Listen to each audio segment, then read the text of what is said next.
یہ الیکشن بک گیا تھا، پہلے سے سودے ہو گئے تھے، لوگوں نے رقومات وصول کر لی تھی اور اس کے مطابق رزلٹ کا اعلان کر دیا گیا۔ اس الیکشن کمیشن معافی مانگے، چیف الیکشن کمشنر مستعفی ہو، ان کے خلاف آرٹیکل 6 کی کارروائی کی جائے، قوم کا جو 50 ارب روپے اس الیکشن کے اوپر خرچ ہوا ہے وہ ان لوگوں سے واپس وصول کی جائے جن لوگوں نے اس الیکشن کو ریک کیا ہے، عوام کے حق کی حکمرانی پر ڈاکہ ڈالا ہے۔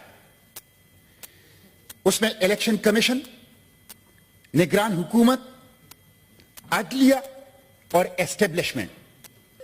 قانون کے مطابق تو نگران حکومت کی مدت 90 دن سے زیادہ ہو ہی نہیں سکتی۔